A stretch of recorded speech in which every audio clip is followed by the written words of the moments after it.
This video addresses the power that AI has when it uses voice. And when I say voice, I mean both the ability for it to speak as well as for it to understand your voice. And when I say understand your voice, I'm not talking about just the ability for it to comprehend, but also some more advanced abilities that are starting to come out with the GPT version, where it can actually understand the tonality, understand the actual audio, as opposed to just translating it into text and then understanding it that way. So it's becoming much more powerful. And the big thing about it is that ChatGPT or OpenAI themselves, they realize that this is going to affect people in many different ways. So I want to go over some of the different things that they've come out with, in that they've recently released a systems card, which is basically just a document, a report that talks about some of the issues associated with it as far as safety and security is concerned. So we'll go over some of those things, and I'm going to highlight some of the key things that us in academia, that faculty should be thinking about for themselves as well as for them students, to discuss with students as far as different things associated with what AI can do and how it can be a benefit, and how there might be some aspects of the AI that we really need to be thinking about as far as some safety issues are concerned. Going into this GPT-4o systems card, this was released August 8th. The big thing here is that it talks about how now it can respond to audio inputs in as little as 232 milliseconds. All of this is similar to human response time in a conversation. That's powerful. That's powerful because you don't have this latency anymore. And so now it really starts to become like a real conversation. So when I'm talking to my AI, holding my phone, and I'm discussing things with it, and it's responding to me quickly, just like I would in a real conversation, it's so much going to become more and more easy for me to really think that this is a real conversation with a real person, right? So that's an important thing to understand just at the beginning part, that now it's quicker, it's faster in the processing. So that's going to greatly enhance the realism in this conversation. So here it explains the systems card some more, and it talks about that this is to be part of their commitment to building AI safely and be consistent with their voluntary commitments to the White House. So again, trying to be safe, trying to prepare, trying to ensure that it's good, and that they understand all of the potential impacts for society. An interesting part here is when they talk about some of the risks and the mitigations. So one is unauthorized voice generation. So that's a risk that they've identified. The mitigation for it is that they only allow the model to use certain pre-selected voices and use an output classifier to detect if the model deviates from that. The idea here is that they're not going to let the system itself be used to clone voices or to create some voice that might be deceptive. It'll just have a certain amount of voices. That's all well and good with ChatGPT and its GPT-4 Omni, but of course there's plenty of other AIs out there that will allow you to clone voice. So this is a minimal thing, and again, it's an aspect of what we're talking about, but it's not the main thing. And here it lists several different risks and what they've done to try and minimize it, such as copyrighted material, the singing of certain things it won't do. Ungrounded inference is another one where they train the GPT-4o to refuse requests for ungrounded inference, such as how intelligent is the speaker. Again, if they don't know, they won't try to explain what it is. That's all interesting, but the big thing here is this one, which I thought was really interesting. It talked about erotic and violent speech output. It said that we run our existing moderation classifier over text transcriptions of audio prompts and block the output if the prompt contains erotic or violent language. Interesting, right? Where they're talking about erotic and violent language. Violent language, that makes sense. Erotic language. That's interesting. That's interesting because they realize that, hey, there's going to be a fair amount of people that are going to try to use it for those reasons. For it says erotic, but again, how do you define that? What about romantic? How is that different than erotic? And what about friendship? At what level does it go from friendship to romantic to erotic? There's going to be lots of people that are going to start to use the AI in many different ways and will develop these relationships. So that's important to understand as far as, well, where's the cutoff points. Now, we're highlighting ChatGPT because, of course, it's the most well known, but there will be other AIs that will allow for this, that will allow for people to use it in more additional ways, such as for more relationship building, for more romantic building, for more erotic building, right? Making these connections. So it's important for understand that those things will be out there and students will be using those as well. In a previous video, I talked about how the number two AI being used out there by students isn't Claude, it isn't Meta, any of those. No, besides ChatGPT, the second one that's used the most is Character AI. And why use Character AI? Because it forms more of a connection. That's what students are looking for. They want some more social interaction even from their AI. They want it to be more like a friend. They want it to be more of a friendship type of thing where they can develop different types of relationship. Those are both good and bad, and we'll get to that here in a second, but I want to continue on with some of the things that are highlighted within this document. Here's an interesting part where it talks about how dealing with misinformation and conspiracy theories. Red teamers were able to compel the model to generate inaccurate information by prompting it to verbally repeat false information and produce conspiracy theories. It says that this was known for text in GPT. There was concern from red teamers that this information may be more persuasive too or harmful when delivered through audio, especially if the model was instructed to speak emotionally or empathetically. Now, what's interesting on that is that results of their research found that we evaluated the persuasiveness of GPT-4's text and voice modalities based on pre-registered thresholds. The voice modality was classified as low risk, while the text modality marginally crossed into medium risk. So that's really interesting that they didn't find that it was more persuasive with the audio. I kind of doubt that. But again, it all depends on the testing that they did. And this is what they found. So they're saying that it's not as persuasive as some of the text, but again, that's based off of, well, what type of text, what type of audio. And they're just looking at persuasiveness based off of the survey questions that they had. What about persuasiveness in relationship building? I think it's going to be much more for the audio because that's how more and more students are interacting with the AI is through the audio capabilities of it. So that's something to keep in mind as well. An important part here that they bring out in this document is talking about social impacts.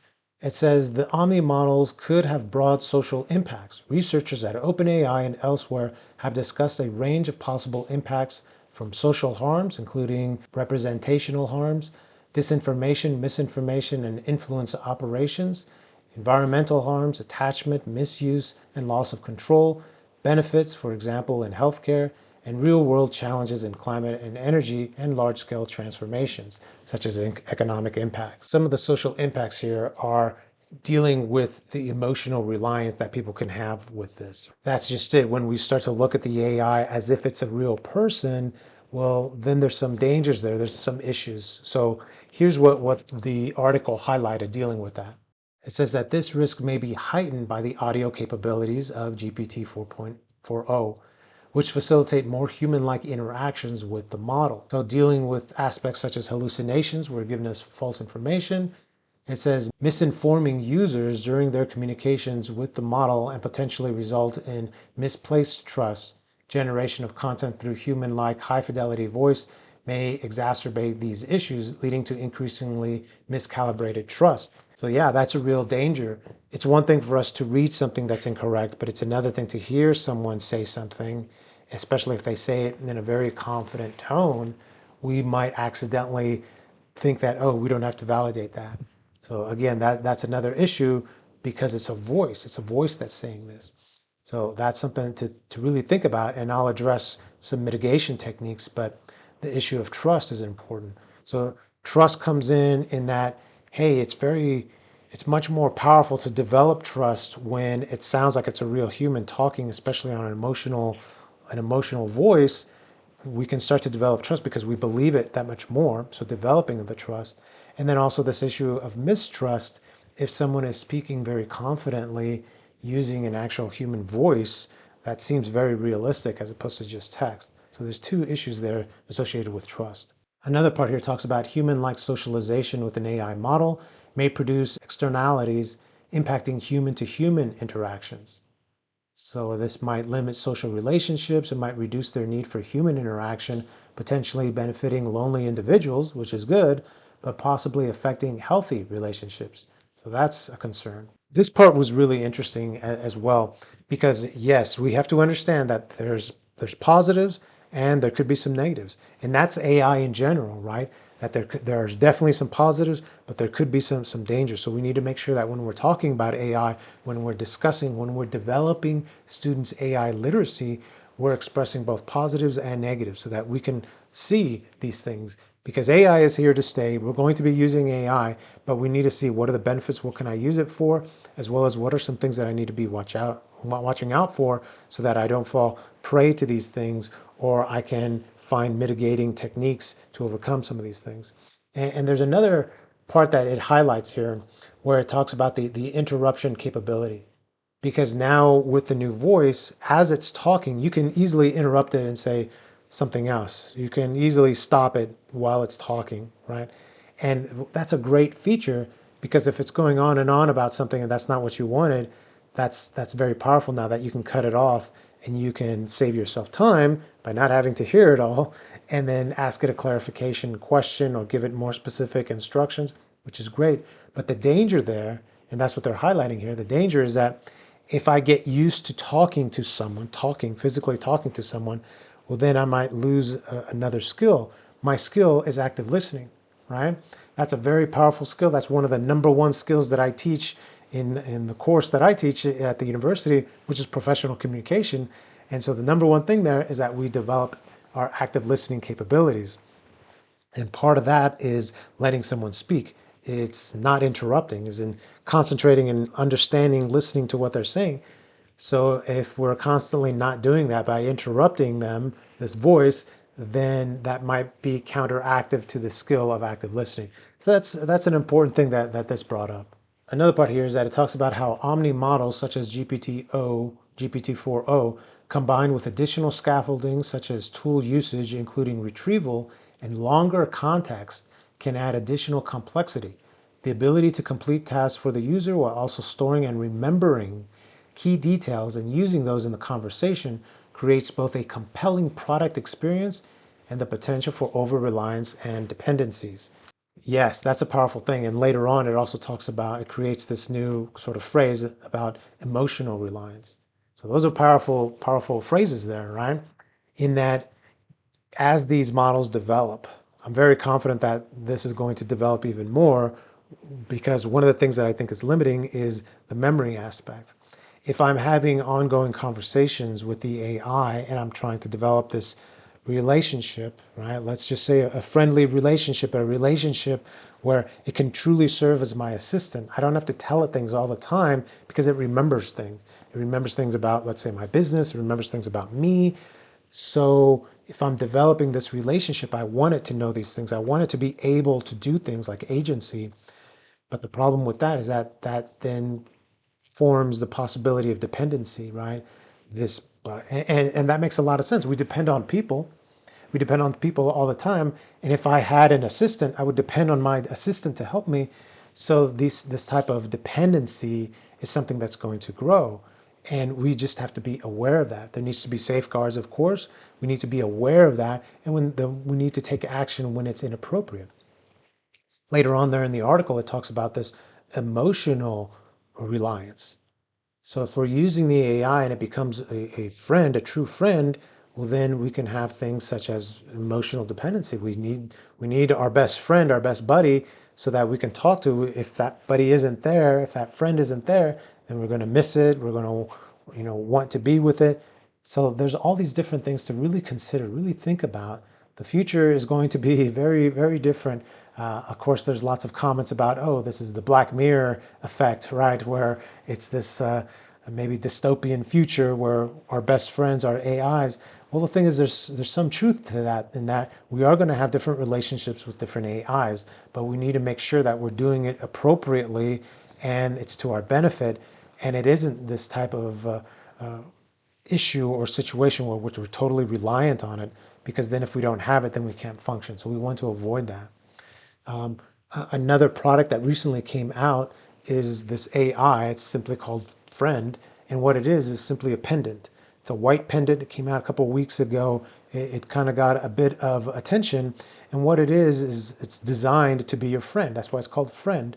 And the idea is that it's supposed to be a close friend for you, where it's connected to your phone, and so it won't talk to you, but it'll send you texts. So it'll be listening to you either all the time, or when you push a button, you have different settings for it. But the thing is, it's designed to be this friend that's always with you, right? A comrade that's always there by your side.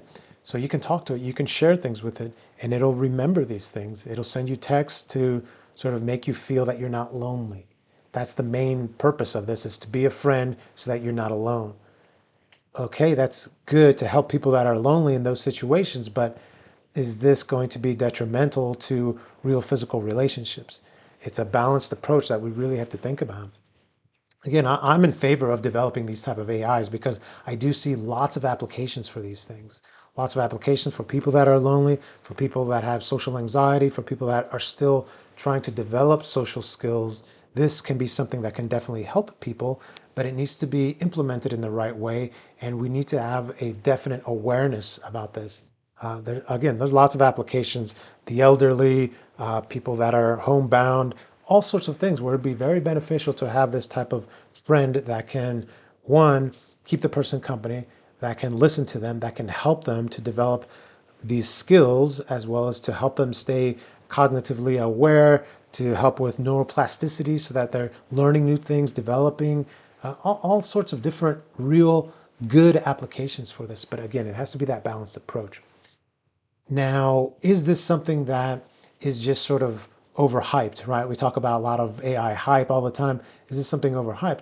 Well, there's an article that my friend Roxanne shared with me, highlights an important thing in that it talks about how, yeah, we want this type of thing because it makes us feel good. I'm just going to read a passage from this article. It's a really good article. It was written by Dimitris Vassilides. I'm probably not pronouncing it right, but I'll put a link in the description and in the comments for you to check out on your own. But here he talks about how overcoming a challenge with the aid of an AI tool or experiencing novelty through AI generated content can indeed stimulate dopamine release, akin to the pleasure one might derive from personal achievements or human interactions. That's really powerful. Dopamine release. That's exactly what people are always craving, right? Is this, wow, this feeling of a connectedness, this feeling of, hey, this is exciting, this is interesting. I'm making a connection, even if it's an AI. So it's very powerful, it's very real. Now, having said those things, what can we do? Is this a thing that just will happen and there's nothing we can do to prepare or to help a student that might become addicted? We just said dopamine, right? That's the same thing that comes from drugs. So the thing is that what are some of the specifics? And the thing is, there are definitely some things that we can do. This comes from a slide that I prepared when I did another video talking about how to overcome over-reliance.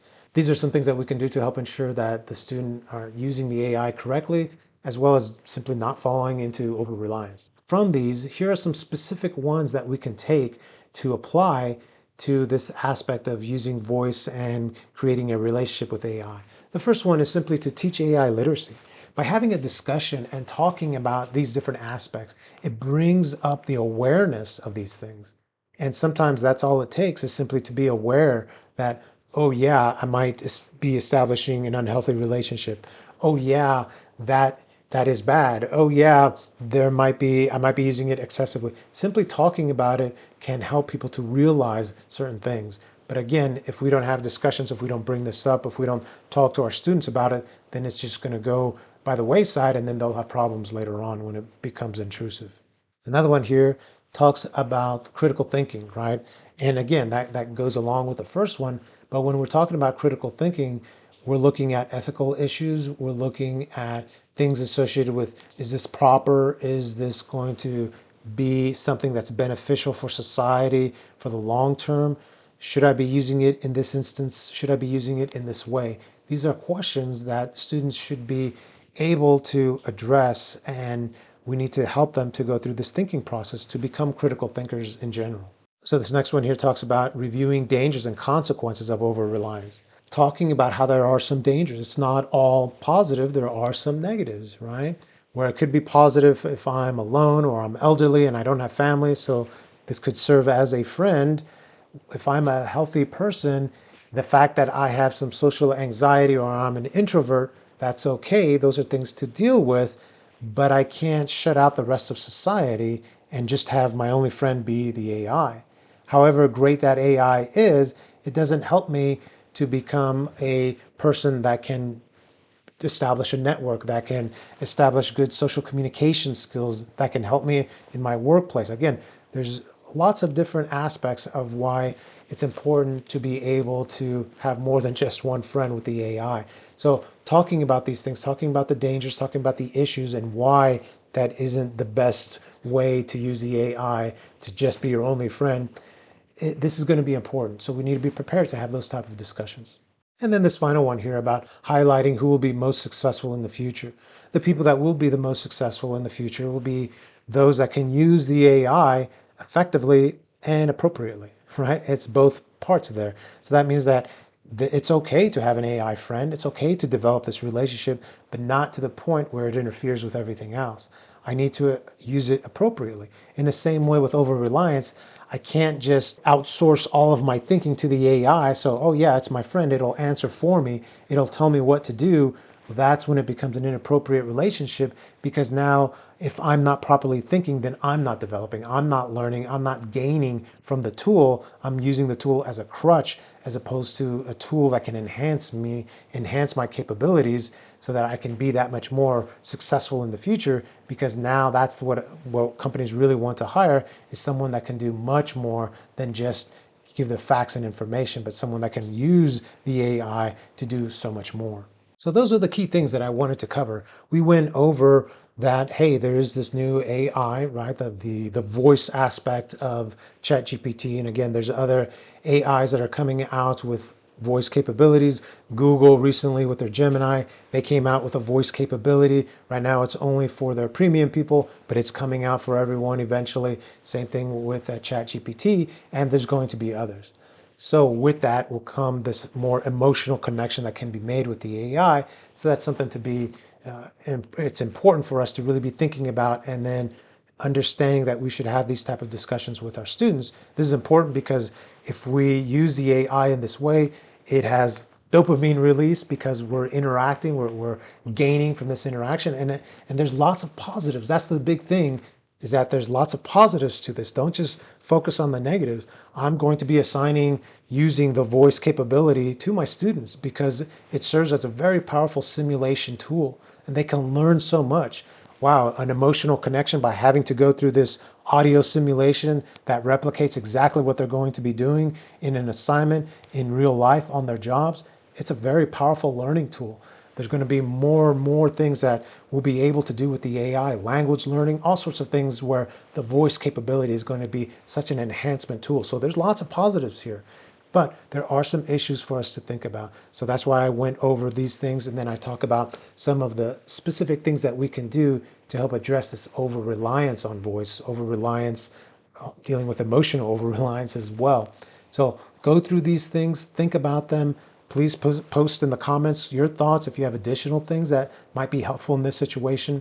And please share this with others so that we can continue to develop our community of inquiry and learn from each other because there's going to be many more issues like this that are going to continue to develop as AI develops. So we need to make sure that we're exchanging ideas so that we can continue to learn and address any situation that might come up. Thank you. And remember that learning is for life.